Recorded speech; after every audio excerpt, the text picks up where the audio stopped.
Hello दोस्तों, આજના આપણા નવા બ્લોગમાં મિત્રો આજે આપણે ટ્રેક્ટર લઈ અને સરિયું હારવા આવ્યા છીએ.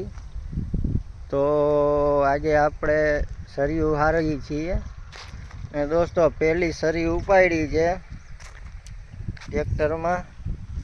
તો દોસ્તો હવે આપણે આગળ જોઈ લ્યો. દોસ્તો આ બધી સરી આપણે આ જગ્યાએ ભેગી કરવાની છે અને બધી અહીંયા નાખવાની. તો મિત્રો પહેલી સરી લેતા આપણે જે સાપ આવી ગયો છે આપણા ટ્રેક્ટરમાં, તો એને બચાવશું, એનું રેસ્ક્યુ કરવાનું થાય છે. આપણે જ કરીશું એનું રેસ્ક્યુ. જોઈ લ્યો આ સાપ દબાઈ ગયો છે.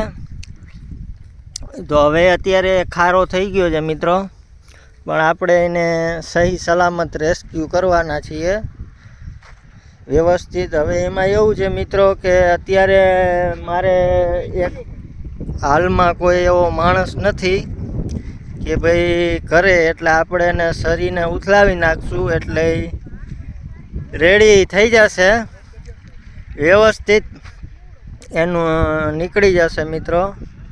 અને આપણે વ્યવસ્થિત રીતે એને કાઢી લેશું અને પછી આપણે બધું કરશું. તો દોસ્તો આ રીતે હતું.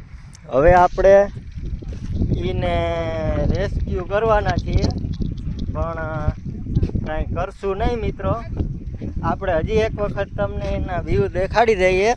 આપણે પહેલી વાર આવું ટ્રેક્ટરમાં બન્યું છે, તો એને બને ત્યાં સુધી આપણે જીવતો મૂકશું.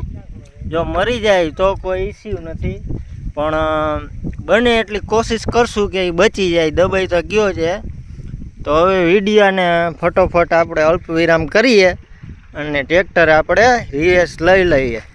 તો ચાલો મિત્રો, બાય બાય, ફરી મળીશું બીજા બ્લોગમાં.